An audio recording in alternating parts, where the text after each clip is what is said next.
आप देख रहे हैं मथुरा न्यूज 24। नमस्कार, स्वागत है आपका मथुरा न्यूज 24 में और मैं हूं आपके साथ आकांक्षा शर्मा। चलिए रुक करते हैं खबरों की ओर। जिले के थाना लोधा क्षेत्र में सक्रिय 2 लुटेरे बदमाशों को मुखबिर की सूचना पर गिरफ्तार करने में सफलता हाथ लगी है। पूछताछ के दौरान दोनों शातिर लुटेरे बदमाशों ने थाना क्षेत्र में कई लूट की घटनाओं का होना इकबाले जुर्म कबूल किया है। थाना पुलिस ने दोनों शातिर लुटेरे बदमाशों के पास से एक बाइक, एक तमंचा, कारतूस के साथ एक चाकू भी बरामद किया है। SP crime doctor Arvind Kumar ने दोनों शातिर लुटेरों का खुलासा करते हुए जेल भेज दिया है। ये लगभग 27 तारीख को 26 तारीख को एक मोटरसाइकिल लूट की घटना हुई थी, जिसके संबंध में मुकदमा अपराध संख्या 99/20/392 में पंजीकृत हुआ था। उस घटना का अनावरण हेतु एसएसपी महोदय द्वारा एसओजी और लोधा को लगाया गया था, सीओ साहब के नेतृत्व में। ये उसके संबंध में आज जो है 2 लड़के उसमें पकड़े गए हैं, जो जो मोटरसाइकिल लूटे थे, मोटरसाइकिल पर सवार होकर जा रहे थे। पुलिस ने उनको स्पॉट किया। स्पॉट करने के बाद सब लोग पुलिस पर फायरिंग करते हुए भागे। दोनों लड़के पकड़ गए हैं। जो मोटरसाइकिल से जा रहे थे वो उसको वेरीफाई करने के बाद पता चला वो जो लूटी हुई मोटरसाइकिल थी वो ही है। दोनों लड़कों से एक तमंचा और एक वो चाकू बरामद हुआ है, और जो मोटरसाइकिल लूटते थे वो बरामद हुआ है। जो मोटरसाइकिल से लूट करने घटना गए थे वो मोटरसाइकिल भी इनसे बरामद कर ली गई है। इस घटना में कुल 3 लोग थे, जिसमें से 2 लोग आज गिरफ्तार हुए हैं। एक व्यक्ति ऑलरेडी उसमें थाना बन्ना देवी से जेल में निरुद्ध है। इनसे बयान वगैरह दर्ज कर लिए गए हैं। इनके बयान के दर्ज के आधार पर वो माननीय न्यायालय से अनुरोध पे वो जो अंदर जो जेल में है उसको पुलिस रिमांड पर लिया जाएगा, उससे पूछताछ की जाएगी, और जो इसमें बाकी मोबाइल है वो उससे बरामद किया जाएगा। भरतपुर के मथुरा गेट थाना ने आज बड़ी कार्रवाई करते हुए 7 ऑनलाइन ठगी करने वाले आरोपियों को गाजियाबाद से गिरफ्तार किया है। यह सभी ठग इंश्योरेंस पॉलिसी के जरिए लोगों से ठगी किया करते थे और उनके अनमैच्योर्ड पॉलिसी को जल्द मैच्योर्ड करने के बहाने बाकी की रकम अपने फर्जी खाते में डलवा लेते थे और वहीं उनमें से पैसे निकाल कर अपना मोबाइल ऑफ कर लेते थे। लेकिन कुछ दिनों पूर्व शहर के एक व्यक्ति ने इस तरह की ठगी का मामला मथुरा गेट थाने में दर्ज करवाया था, जिसके बाद पुलिस ने 7 आरोपियों को गिरफ्तार किया है और इस ठगी का मास्टरमाइंड अभी तक फरार है। 2020 को प्रेम सिंह जाटव निवासी नगला लोधा ने रिपोर्ट दर्ज कराई कि जनवरी से जून तक मेरे पास विभिन्न कॉल से इस तरीके से कहा गया कि आपकी पॉलिसी जो 26 में पूर्ण हो रही है उनमें उनका शेष प्रीमियम आप अभी जमा करा दें तो आपको 26 वाला बेनिफिट अभी मिल जाएगा। इस तरीके से उन्होंने विभिन्न नंबर से कॉल करके मेरे से 25 लाख रुपए जमा करा लिए और वो फिर उसके बाद फॉर्म बंद कर दिया। इस प्रकार की चीटिंग होने पर तफ्तीश की गई। तफ्तीश के दौरान तकनीकी आधार पर आज नोएडा और गाजियाबाद से 7 व्यक्तियों को पकड़ा है, जिनमें राजेश कुमार, जतिन कुमार, मोहित चौहान, रूपेंद्र कुमार, आशीष शर्मा, राहुल पाल और विकास सिंह। इनसे करीब 50 मोबाइल, 1 लैपटॉप और करीब 40 ATM कार्ड और इनके ऑफिस का कार्ड जब्त किए गए। सभी अभियुक्त यूपी गाजियाबाद, नोएडा के रहने वाले हैं और ये एक छोटी ठगी है। इसके अलावा भी बहुत सारी तफ्तीश में खुलासा होने की संभावना है और बहुत सारे इन्होंने चीटिंग की है। हाथरस जिले की तहसील सिकंदरा राउत क्षेत्र के रहने वाला एक बुजुर्ग अपने बेटे के साथ हुए अन्याय के खिलाफ न्याय की गुहार लगाने के लिए डीआईजी ऑफिस के अंदर डीआईजी से मिलने के लिए पहुंचा। पुलिस की कार्यप्रणाली से असंतुष्ट परिवारीजन कई दिन से थाने से लेकर एसएसपी दफ्तर तक मुकदमा दर्ज कराने के लिए भाग दौड़ की और इस दौरान कई दिन तक थाना अध्यक्ष पीड़ित परिजनों को इधर से उधर टहलाता रहा। लेकिन कई दिन बीत जाने के बाद भी एसएसपी के आदेश को ठुकराते हुए मुकदमा दर्ज नहीं किया। दरअसल हाथरस जिले की तहसील सिकंदरा राउत क्षेत्र के मोहल्ला शहाबुद्दीन इलाके का रहने वाला युवक जुनैद एक लोहे के गोदाम की देखरेख करता था। लेकिन एक दिन अचानक 4 दबंग युवक गोदाम की देखरेख करने वाले जुनैद के पास पहुंचे, जहां दबंग युवकों ने जुनैद के साथ मारपीट की और मारपीट करने के बाद चारों युवक जुनैद को जबरन उठाकर अपने घर ले गए, जहां चारों युवकों ने जुनैद को बंधक बनाकर मारपीट की। जब इस घटना की जानकारी पीड़ित जुनैद ने अपने परिजनों को बताई तो पीड़ित परिजन परिवार सहित मुकदमा दर्ज कराने के लिए थाना सिकंदराव पहुंचे, जहां पुलिस ने कई दिन बीत जाने के बाद भी जुनैद का मुकदमा लिखने से साफ तौर पर इनकार कर दिया। क्या घटना थी? घटना ये थी, मेरे बच्चे को घर से उठा लिया गोदाम से और उसे मारते पीटते अपने घर पे ले जाकर डाल दिया। किसने मारा? 4 लड़के थे, तो संतोष थे, एक विष्णु था इसका भाई और 2 और थे। तो उसमें क्या कार्रवाई होगी?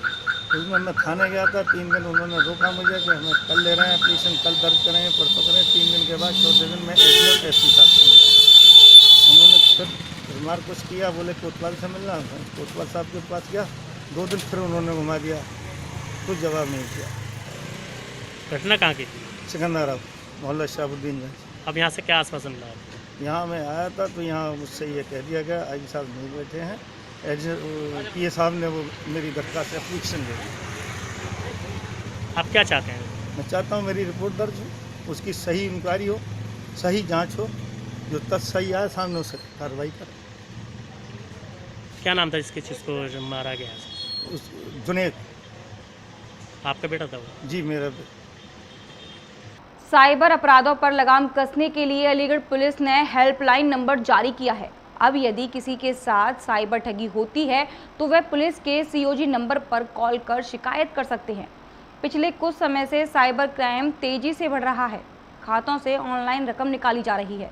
अलीगढ़ पुलिस की ओर से नई कवायद की गई, जिनके साथ अपराध हुआ है वह तत्काल पुलिस को शिकायत कर सकते हैं। और SSP crime doctor Arvind Kumar के मुताबिक 1 दर्जन से ज़्यादा केसों में वादी की रकम वापस कराई गई है। अब क्राइम पर अंकुश पाने को साइबर सेल का मोबाइल नंबर जारी किया गया है। साइबर क्राइम से जुड़े अन्य मामलों की भी उक्त नंबर के जरिए सुनवाई की जाएगी। देखिए, अभी रिसेंट में देखा जा रहा है कि साइबर फ्रॉड की या साइबर बुलिंग की घटनाएं बढ़ गई हैं, जिसमें कुछ लोग तो सामने आकर के बताते हैं, कुछ लोग शायद नहीं बताते हैं। तो हम लोगों ने इसके लिए एक एक्सक्लूसिव हमारा साइबर सेल पहले से ही प्रचलित था, उसमें हमने एक अलग से नया नंबर जो साइबर सेल के लिए एक्सक्लूसिव है, उसमें व्हाट्सअप नंबर भी है और हम अलग से मेल आईडी भी हमारा जो जनरेट होता है लोकल पुलिस का वो, और जो हमारे गवर्नमेंट ऑफ इंडिया का एक पोर्टल है वो चलता है, उसके बारे में आप लोग को बताने के लिए हमने किया है। और जो अभी लॉकडाउन के दौरान जो विभिन्न प्रकार के साइबर फ्रॉड हुए हैं कि जैसे कि फेसबुक आईडी किसी का हैक करके आपके दोस्त को लग करके हैक कर लिया और सब लोगों से कहा कि भाई हम बीमार हैं, पैसा दीजिए। कुछ लोगों ने ऐसे फ़ोन किया, फ़ोन करके जो तमाम जो वैलेट हैं, मनी वैलेट हैं, उससे पैसा उन्होंने फ्रॉड के रूप में अपने खाते में ले लिया।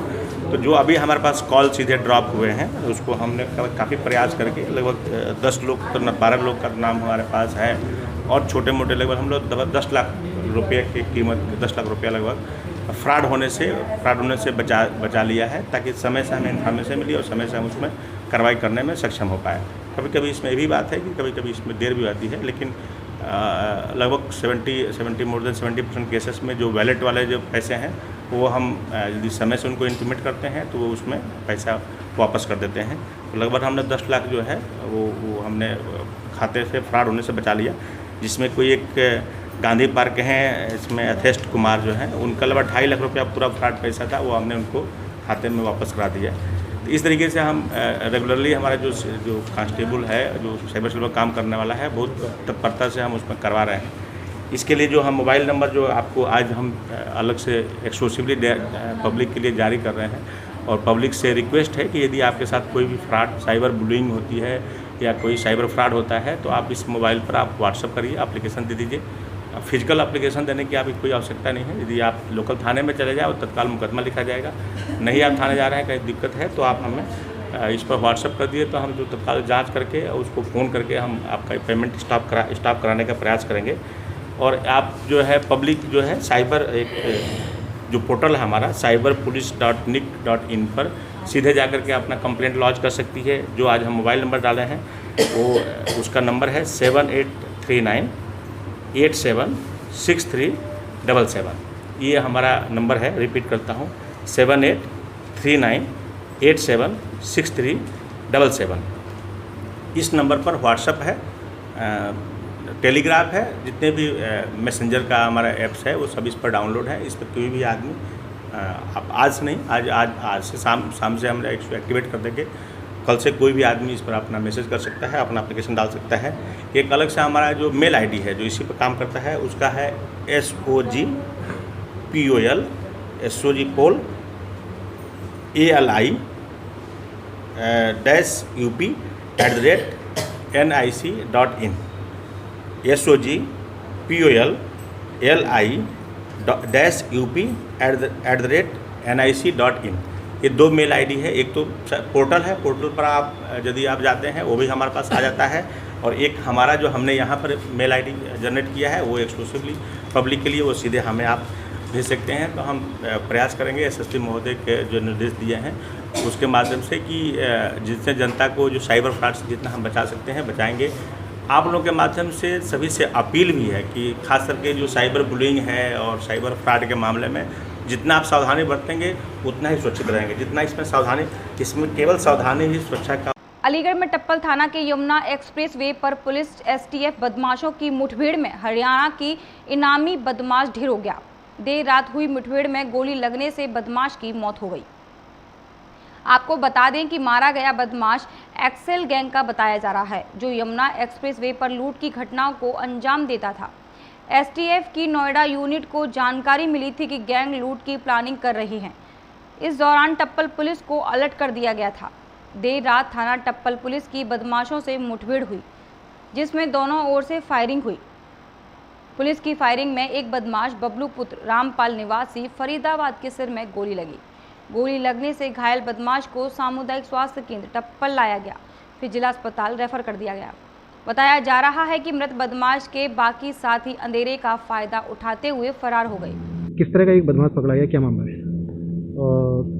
जनपद अलीगढ़ में है, टप्पल हाईवे पर, वहाँ पे एक्सप्रेस वे के आसपास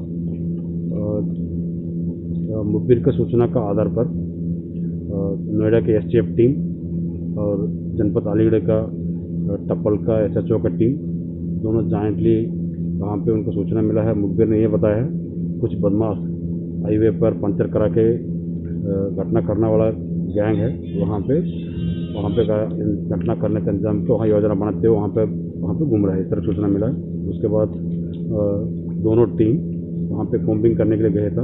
वहाँ कॉम्बिंग करते समय वहाँ पे हेतल सिमरोली गांव का वहाँ पे एक पुलिया है, वहाँ पे पुलिस जाते समय वहाँ पे कुछ बदमाश पुलिस के ऊपर फायरिंग करना शुरू किया है, और हमारा पुलिस भी उसके जवाबी फायरिंग किया है। लगातार फायरिंग हुई थी, फायरिंग में कई राउंड दोनों तरफ फायर हुआ। फायरिंग के बाद कुछ टाइम के बाद फायरिंग बंद हुआ, और उसके बाद पुलिस अपना टास्क सेट का आधार पर सब कॉम्बिंग करता था। वहाँ पे एक घायल हालत में एक आदमी गिर पड़ा था, और उसको पुलिस ने तुरंत पकड़ के उसका हॉस्पिटल के लिए रेफर हुआ था। पहले टप्पल में सीएचसी ले गया था, और वहाँ से हायर सेंटर रेफर हुआ था, और हायर सेंटर में रेफर होने के बाद जनपद अलीगढ़ तक आया था मालकान सिंह हॉस्पिटल में, और हॉस्पिटल में आने के बाद उनका मृत्यु डिक्लेयर कर दिया डॉक्टर साहब ने। कितने हजार का इनामी है, किस तरह का, क्या क्या बरामद हुआ उनके से? तो उसके बाद हम लोगों ने उसका वहाँ पे मौके पर अंधेरी था, वहाँ पे कुछ पता नहीं था, और यहाँ आने के बाद पहचान हुआ है बहुत पुराना फूट है। और हमारा एसटीएफ का टीम का इंस्पेक्टर सीओ साहब पहले भी उनसे काम किया है यहाँ पे उस तरह के क्रिमिनल्स में। उन्होंने पहचान किया है एक बदमाश है, उसका नाम बबलू, वो जनपद हरियाणा का फरीदाबाद डिस्ट्रिक्ट का रहने वाला है, नंगला एक्सप्रेस गाँव का रहने वाला है। और उसका पहचान होने के बाद उनको पर बहुत इनाम घोषित हुआ है। हमारा जनपद का थाना टप्पल में 413/20 और 413/19 में 392 लूट लिखा है, उस पर 50,000 का रिवार्ड घोषित हुआ है, उस पर वांछित था। उसके अलावा इनको पर 10 मुकदमा है, क्रिमिनल हिस्ट्री है, उस पर 9 में ये वांछित था। ये 2014 से कई जनपद से वांछित है, 2014 से बुलंदशहर से भी वांछित है, हमारा अलीगढ़ में भी अतरौली थाना से भी वांछित है। 2014 में भी एक डकैती में वांछित था, उस पर भी उनका 2500 अलीगढ़ में ऑलरेडी रिवार्ड था। और बुलंदशहर में एक सलीमपुर थाना छात्र पड़ता है, वहाँ पे भी 5000 का इनका रिवार्ड घोषित था 2014 में। इस तरह कई घटना में ये वांछित था, ये बहुत सातिर अपराधी था। वहाँ पे हाईवे पर इनके गैंग मेंबर्स लगातार पंचर करा के कई बार घटना कर चुका है। बयाना कस्बे की कल्याण कॉलोनी स्थित बैंक ऑफ बड़ौदा शाखा में सोमवार को एक व्यक्ति के बैग से सोने के 38 ग्राम वजनी जेवरात पार होने का मामला सामने आया है। चोरी हुए जेवरातों का अनुमानित बाजार मूल्य करीब 2 लाख रुपए है। पुलिस के अनुसार हलेना थाना क्षेत्र के गांव शाहपुर निवासी मनीराम जाट सोमवार सुबह करीब 10 बजे अपने भतीजे विनय प्रताप के साथ गोल्ड लोन लेने के लिए अपने साथ जेवरात लेकर बैंक शाखा पहुंचा था। जब गोल्ड लोन शाखा में जाकर उसने अपना बैग खोला तो उसमें रखे जेवरात गायब मिले। घटना से बैंक शाखा में हड़कंप मच गया। सूचना पर पुलिस ने बैंक जाकर सीसीटीवी फुटेज खंगाले तो पीड़ित के आसपास 4-5 संदिग्ध किशोर मंडराते हुए नजर आ रहे थे। आशंका है कि इन्हीं किशोरों ने भीड़ का फायदा उठाकर जेवरात पार की हैं। क्वारसी थाना क्षेत्र के धौरा माफी स्थित निजी अस्पताल में एक मरीज की मौत हो गई। आरोप है कि इलाज में अधिक रुपए न देने पर स्टाफ ने सिर में डंडा मार दिया। मरीज की मौत पर परिजन भड़क गए। अधिकारियों ने कार्रवाई का आश्वासन देकर समझा बुझाकर मामले को शांत कर इगलास थाना क्षेत्र के गांव कारे खां चंद्रपुरा निवासी सुल्तान पुत्र लोटन खां किसान था। परिजनों के अनुसार पिछले 5 दिनों से तबीयत खराब चल रही थी। आज परिजन ने उसे धौरा माफी स्थित एक निजी अस्पताल में भर्ती करा दिया। वहां रुपयों के लेन देन को लेकर परिजनों का अस्पताल स्टाफ से विवाद हो गया। परिजनों ने सुल्तान के अस्पताल से छुट्टी करा दी। परिजन दूसरे अस्पताल लेकर जाने लगे तो स्टाफ ने जांच के 4,500 बकाया बता दिए। वहीं परिजन ने रुपए देने से मना किया तो दोनों के बीच मारपीट हो गई। आरोप है कि तभी स्टाफ ने सुल्तान के साथ लाठी डंडों से मारपीट कर दी। कुछ ही देर में सुल्तान की मौत हो गई। मेरा नाम चमन है सर। कहाँ रहते हो? मेरा साहब गांव कारे का इस्तपुर चंदपुरी पोस्ट है। अच्छा, मथुरा रोड पर। थाना कौन सा आपका? इगलास थाना। क्या हुआ है, कहाँ पर लाए थे आप? सर ये एनबी हॉस्पिटल में इलाज कराने के लिए लाए थे। मेरे चाचा का पेशाब नहीं उतर रहा था। अच्छा। 3-4 दिन से दिक्कत थी।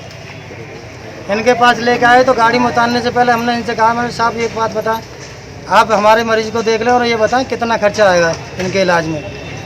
तो बोले पहले आपको इनका अल्ट्रासाउंड कराना पड़ेगा, उसके बाद बताएंगे हम क्या खर्चा है। मैं ठीक है साहब, आप ले लो तो अल्ट्रासाउंड करके मुझे बता दो कितना खर्चा है। अगर हमारे पास गुंजाइश होगी तो हम इलाज करा लेंगे और नहीं होगी तो साहब नहीं करा पाएंगे। तो इन्होंने से 5,000 की दवा बना दी। मैंने कहा साहब आपने दवा तो 5,000 की बना दी, अभी अल्ट्रासाउंड आपने कराया नहीं। बोले कि दवा अभी चलेंगे उसके बाद अल्ट्रासाउंड कराएंगे। मैंने कहा साहब पहले अल्ट्रासाउंड करा के आप मुझे ये बता देंगे कितना आपका रोज़ का खर्चा आएगा। बोले 4 से 5,000 रोज़ का खर्चा आएगा। तो मैंने साहब मैं इतना महंगा इलाज नहीं करा पाऊँगा, आप मेरे जो भी इलाज लग गया उसका दवा के पैसे ले लो, आप मेरे छुट्टी कर दो, मैं किसी दूसरे अस्पताल में ले जाऊँगा। बोले ठीक है चलो हम तुम्हारी छुट्टी कर देते हैं। मैंने दवा का पेमेंट करने के बाद मरीज को बाहर निकाल लाया।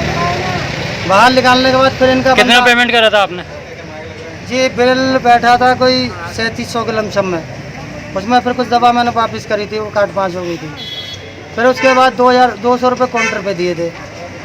फिर इनका आदमी बोलता है कि 4,000 रुपये और तुम्हें देने पड़ेंगे अभी। मैंने कहा भाई मैंने तुम्हारे डॉक्टर साहब से पहले कह दिया था, अब 4,000 किस बात के दूंगा? क्या अस्पताल में आने के 4,000 रुपये हैं तुम्हारे? मैंने कहा सर घुसने के 4,000 रुपये अस्पताल में कहा। मैंने सर मैं नहीं दे पाऊँगा। देने के बाद मैं बाहर आ गया। इनका एक बंदा आता, मेरे चाचा की तबीयत ख़राब थी, मुझे दूसरे अस्पताल में ले जाना था। करीब उसने मुझे 15-20 मिनट रोक के रखा। मैंने उससे बहुत रिक्वेस्ट करता रहा, नहीं माना। फिर मैंने उसे धक्का मारा, हाथापाई भी हो गई। उसके बाद मैं यहाँ तक आगे आया तो ये 4-5 बंदे मुझे, मेरे चाचा को, मेरे भाई को, तीनों को यहाँ स्कूटी पे पकड़ लिया, सड़क पे गिरा लिया, डंडों से मारा। मेरे चाचा के सर पे और जबड़े पे भी लग रहा है। इनकी चोट मारने से वो ख़त्म हो गए। क्या नाम था इनका? कितनी उम्र होगी लगभग? सर इनकी उम्र है करीब 44 साल। क्या नाम है इनका? सुल्तान खां। आप जो है इनके? मैं इनका भतीजा हूँ साहब। आपका नाम क्या है? मैं देखिए हमारे यहाँ मरीज आया था 12:30 पर, सुल्तान नाम मरीज।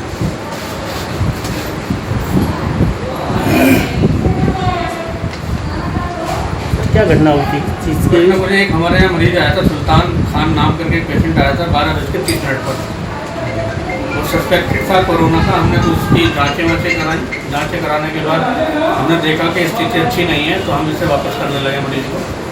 वापस करने के बाद अटेंडेंट ने मना कर दिया, मैं नहीं ले जाऊँगा यहाँ से। उसके बाद हमने उसे समझाया, जो भी किया, वो ले जाने के लिए तैयार हुआ पेशेंट को। ले जाने के बाद कुछ हमारा दवाइयों का बिल था उसने पेड किया। उसके बाद जो हमारा हॉस्पिटल का बिल था 2000 समथिंग, उसने देने से इनकार कर दिया। तो हमारा एक जो कर्मचारी था उसने उनसे बहस उठापाई की। उठापाई करने के बाद जो भी आगे मामला हुआ, मैं तो अपने ऑफिस में था। उसके बाद पेशेंट को क्या हुआ, कैसे हुआ, कुछ नहीं पता। ये मानने वाली घटना भी गलत है और ऐसा किसी ने कुछ नहीं किया है जो उसे मारा पीटा हो पेशेंट को। यहाँ से हमारे यहाँ से पेशेंट बिल्कुल ठीक गया। आपके कितने समय पहले आया था? ये पेशेंट आया था 12:30 पर। क्या इसको प्रॉब्लम क्या था? प्रॉब्लम इससे सांस में बहुत ज़्यादा दिक्कत थी इसे और पेशाब नहीं आ रहा था पेशेंट को, रीनल प्रॉब्लम थी। पेशेंट की सर उम्र कितनी होगी? उम्र थी पेशेंट की 44 ईयर्स। जिस तरीके से बता रहे हैं वो डंडा वंडा मारा है, कुछ ऐसी घटना? नहीं, ऐसा कुछ सब कुछ गलत है। डंडा किसी ने नहीं मारा। डंडा पेशेंट को कैसे मार सकते? बता रहे हैं कि वो डंडा मार कर की हत्या नहीं, के गलत। हॉस्पिटल के अंदर पहले ऐसा कुछ नहीं। पैसे को लेन देन नहीं, पैसा का लेन देन था सर, मतलब थोड़ी डंडा थोड़ी ना मार देंगे पेशेंट को। सर मौत कैसे हुई है उसकी? देखिए, पेशेंट तो बीमार तो था ही, सांस में दिक्कत थी। भाई सांस में दिक्कत थी तो हम यहाँ से हमने सही भेजा कि जाके क्या हो जाए उसका हम क्या कर सकते हैं। अभी तक के लिए सिर्फ इतना ही। मुझे दीजिए इजाज़त, फिर मिलेंगे नई खबरों के साथ। नमस्कार।